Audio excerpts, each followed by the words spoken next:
When we have our regular rules-based trades, and then we have things that we can do to modify them. And we have different stage levels of adjustments. When we talk about entries, exits, adjustments in the stages, when we're talking about a stage 1, 2, 3 trader, we're following a rules base, right? Every time this happens, do that. Basically, your entry, exits, and adjustments are triggered by some made up or form-fitted metric, like a trigger in a rule set or an indicator or something like that, maybe if you're using indicators. And I put in here randomly because before we get rolling here, just a reminder to please like and share our videos. Your support helps us to continue to bring you the wonderful content that we share with you each and every week. I often get asked, why 56 days expiration? It's random. Why 30 days expiration? It's random. Why are we exiting at this profit target? It's pretty much random. I mean, we'll come up with a random theory and then we'll form fit it to the past a lot of times, right? That's basically how a lot of these rule things are put together. It doesn't mean that that trade or this trade is going to work going forward necessarily. And it certainly doesn't mean we're using the optimal rules for any situation. There's always these weaknesses and these drawbacks. But this is what we do as a beginner trader. Like the really cool thing about this is I can do an M3.4U and I can do it for 10 years and I'll make money almost definitely. And I can be practicing and learning new things, and I'll probably make money over periods of time. I'm going to take some losses. There are periods I can do better, but I'll probably make money, right? So it's like earn while you learn type of thing if you're doing it stuff and you're keeping your size consistent, which is wonderful. But ultimately, you really should get past that, right? You should be able to be a better trader than that, unless you just want to do it as a hobby. And then we start talking about stage 4. This is where we have these entry adjustment and exit triggers, and we modify them, right? Based on general circumstances and general assumptions about normal market movement and normal position reaction. And you guys do this already anyway. If you're newer, you're probably doing it and you're probably not very good at it, but you're doing it anyway because it's like, oh, well, I've just kind of started trading in general and I know the market's been up a lot, so I don't want to enter this position, right? This is a stage 4 type of thought. Oh, the market's been up a lot, and you make this assumption that it's probably not going to go up. The only problem is that most people are doing this in a context they're not experienced enough at doing it, where they're able to make a good judgment about that. You have two things going on here, particularly when you're dealing with these butterflies and stuff. You have the general market context in regard to what that's likely to do. You have the general volatility context about what that's likely or not likely, I should say likely or not likely to do. And then I have my positional reaction and what's that likely or not likely to do under various circumstances. So you always have those 3 metrics going on when you're doing this type of trading. Well, if you've been watching the market for 20 years, there's normal things that happen regarding price movement. There's normal places the market retraces. There's times when it's very probable it's going to continue to go up. There's times when it's very probable it's going to continue to go down. There's areas where there's high probability of extreme volatility shifts. And then there's the way that your position is going to react to those. As you spend some time, market outlook, trading market open, and in Go membership, you'll start to really get an idea of what these things are. When I'm making stage 4 adjustments, I'm not looking at specific candles. I'm not getting super specific. I'm just saying, hey, the market's been up 10% in a week, right? This trade I'm going to go in today, or this adjustment I'm going to make is bullish, and my upside risk is already low. So I'm going to wait to make my bullish adjustment. In other words, I'm going to let a position take on more upside risk than normal, or than normally the rule set might indicate, because the likelihood the market's going to continue up gets very low, and the risk, if it does happen to go up, it's like not a big deal. If you just put that stuff together, why would I make the adjustment? It just makes sense not to do that. Right? Like I said, a lot of you guys are doing this already, just not very good at it. Right. So we're talking about general things. Today we're going to talk about general things, stage 4 level type of adjustments and modifications you might like. And then we get to stage 5.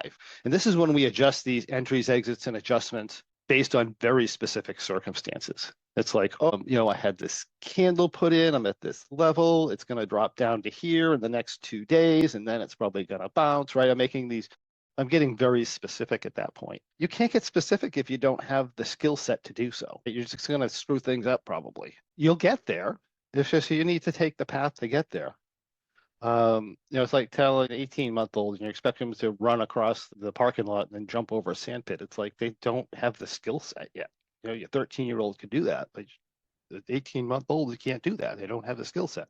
So you need to build that skill set. And when you can do it effectively. So I might say this rule usually works. The market might usually do this, and the position might usually do that. But I see this situation as different. So I'm going to do something different that I feel is more appropriate for this specific set of circumstances. So that's what I'm thinking about, like at stage 5. We go from, I'm going to follow the rules and I'm not going to pay attention to anything. There's good stuff in learnings and doing that. And then we kind of get a general feel for what the positions do when certain things happen. We get a general feel for how the market usually moves.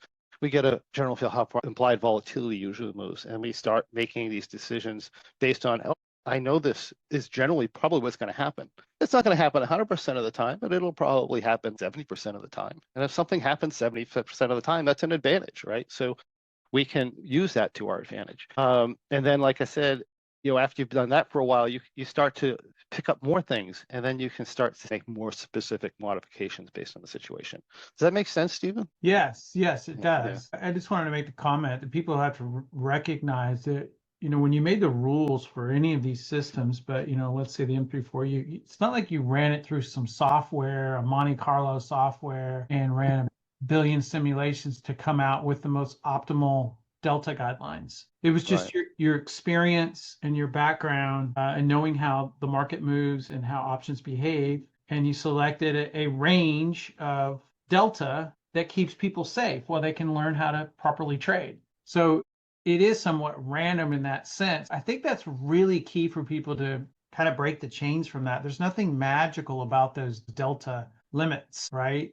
And once you get to that point, it can really open you up to this stage 5 mentality of just position analysis. I know that in the past that's been a mountain for people to climb. I was for me, believe it or not. It just you get tethered to the rules and the mirage of safety of that.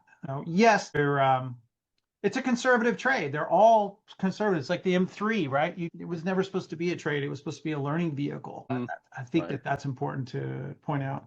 Yeah, it absolutely is. And I like the word what you said was like magic. And that's basically the feeling I get when traders come in. And it's probably the feeling I got when I started trading, and probably you got when you started trading. Is like, oh, look, this worked over this period. That's magic. Yeah. Oh, yeah. Right.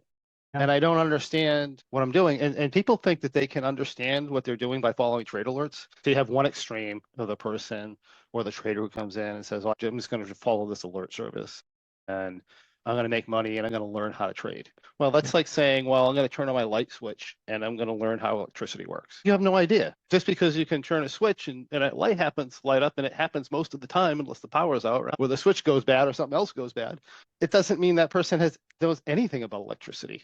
It doesn't teach you anything, right, on its own. And then you have the other extreme of the guy who goes in and looks at every options calculation and needs to know all the delta and the theta and the charm and the third level Greeks and all this other stuff. And he learns all about these Greeks. But, if you take a look at this engineer that designs these big things, they don't know how to work on them. I used to be an auto mechanic, right? And then you have the customer who uses the car who often knows nothing about how anything works. Then you have the mechanic who fixes the car when things break. Then you have the designer who designed the car. And the mechanic fixing the car looks at the way things are designed and says, this guy's an idiot. Doesn't know anything about the real world, right? Yeah. Right? Theoretically, the car should work, but it doesn't work in the real world. Right. So you have these three things. And we're like the auto mechanic here. We're trying to make these options work in the real world. I really don't have to know anything about third order Greeks. I don't even have to know what delta is, realistically, to make it work. But trade alerts aren't going to give me an understanding on how to manage my position so that it works. So I'm like the mechanic in that example. So just keep that in mind. The magic trick isn't following the trade alert, finding the trade. The magic trick's not knowing everything there is to possibly know about Greeks. I know plenty of people that know more about Greeks that can't trade. Right. So it's just something basic understanding to come by.